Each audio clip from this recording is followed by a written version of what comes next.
I'm Patrick Watson, I'm an astrologer, and you're watching 12 different types of Aries Rising. So now we're going to talk about Aries Rising with Mars and Aquarius in the 11th house. So let's talk about what the 11th house means. Planets in the 11th house are planets which are moving away from the 10th whole sign house by zodiacal motion. But by diurnal motion, they're moving upward towards the 10th. The Earth's turn makes those planets appear as if they're going towards the 10th, and they're in a sign that will eventually become the 10th sign. So the 11th house is essentially what happens after one's career and actions are over, what happens afterwards. And so what happens after you do something? Well, you experience the consequences, some sort of recompense.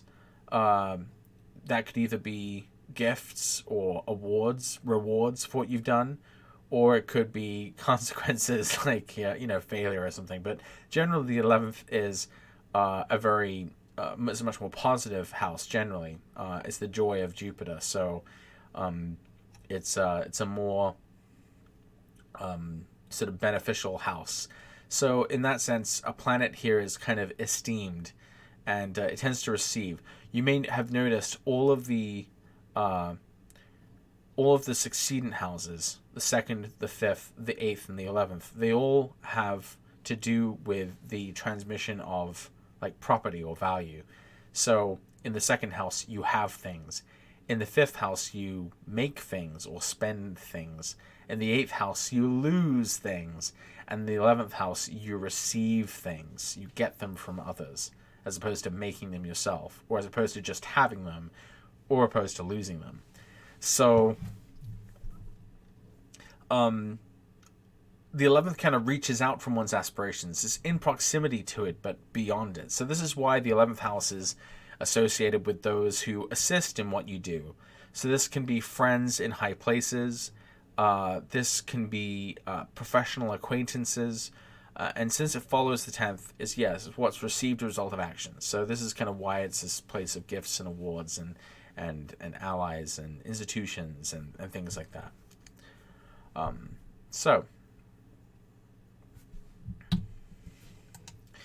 Aries Rising with Mars and Aquarius, the 11th house. I call this position the recruiter, the activist, the bridge burner. So this is going to be someone who's characterized by their competitiveness, their efforts or transgressions with allies and organizations, those whose severances with allies cost them honors or rewards or otherwise suffer for them. And this is the rarest ascendant ruler combination in the Northern Hemisphere due to the short ascension of Aries. It should have had Aries. And because Aquarius is the least common sign for Mars to be in. So this is the rarest ascendant combination you can possibly have. At least by a little bit. I often get a sense with this placement that, this is someone who could potentially let down their friends, or has, can be kind of a force to reckon with, with their friends. You'll kind of see what I mean with some of my examples. So here, Griffin Dunne, she's the lady in the wheelchair. She is a homicide victim advocate. And I should mention, this is her daughter. So she was born with Aries Rising, with Mars and Aquarius. We can see the Sun conjunct Mars there. And she started the non-profit organization Justice for Homicide Victims after her daughter's killer received a lenient sentence. So her daughter got killed, and the killer got a very lenient sentence. And so she fought for homicide victims' rights, tougher law enforcement, and tougher sentencing on homicides. In addition to her being her first house ruler, Mars seems to import significations to the 8th, criminality and death. And it's interesting because the Sun rules her 5th house of children, and her Sun applies directly to the contrary to Sec Malefic Mars, representing the 8th. So we can almost see from her chart that, the Sun represents issues of the 5th, children, and Mars represents the 1st and the 8th. And so it's almost like her child comes into this terrible, calamitous, sequence because it's contacting the ruler of the 8th, and she was murdered. And for what it's worth, Griffin Dunne, she received many awards and honors for her work on behalf of homicide victims. So although it was painful, she, did receive sort of recognition and honor for, her work on behalf of justice, for homicide victims. Now, what's interesting, we're going to see someone with the exact same aspect, but it kind of plays out a little differently. So, Claude Valais was a French gay rights and AIDS activist, and he was born with Aries Rising, with Mars in Aquarius, with the Sun conjunction. And after he contracted AIDS, he became politically active. He was elected president of the Paris chapter of ACT UP, the AIDS Coalition to Unleash Power, until his death. And he led many ferocious protests against anti-gay forces. I don't know why it says her. He uses male pronouns. That's crazy. I don't know why that happened. In addition to being his first house ruler, Mars seems to import significations of the 8th, like death.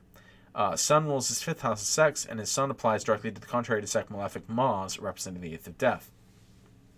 So, I mean, AIDS is sexually transmitted, and so it's interesting because it means that, basically if the Sun represents issues of the 5th house like sex, and we can see that it, his Sun is applying directly into a conjunction with Mars, which rules the 8th, we can sort of see from this a picture of how,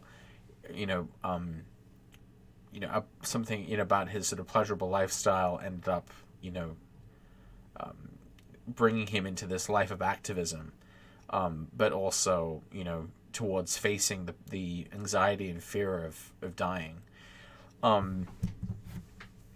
He was known for his very combative personal leadership style. Robin Campillo, a director of a film about French AIDS history, had this to say about Clues. He said, Clues was someone that didn't want to be lovable. He didn't want to please people. He was really gruff, and he didn't want to give a good image of queer people. We didn't care about that. We didn't want to be accepted. We were here, and that was that. Or that was it. So he was describing him, as this very Mars-type character. And what I think is very interesting about the fact that Mars rules the 8th as well, and the topic of after death, is that after his death, his ashes were thrown onto a meeting of insurance executives who barred AIDS patients from getting insurance. And his ashes were thrown onto a meeting of pharmaceutical executives who tried to raise the prices of AIDS medication. So even in death, Claude Valais, was protesting against, pharmaceutical executives and insurance executives, and protesting for people with AIDS and gay people. So,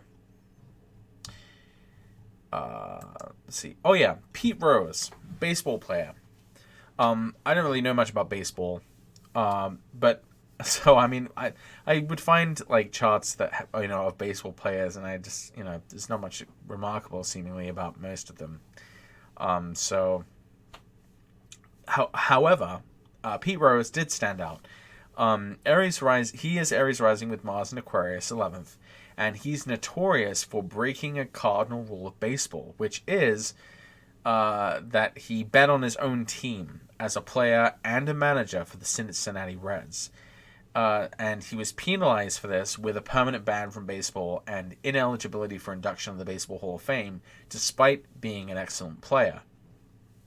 So, what I think is interesting about this example is that it sort of shows he, made this transgression in his field and among his allies and peers and the institution of baseball.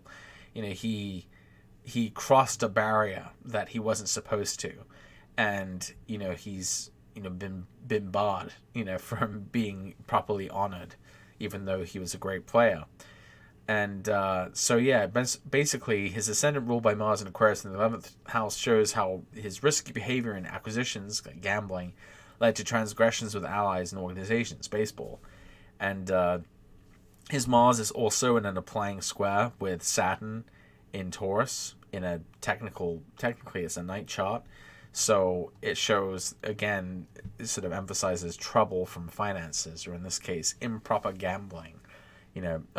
Betting on his team making money.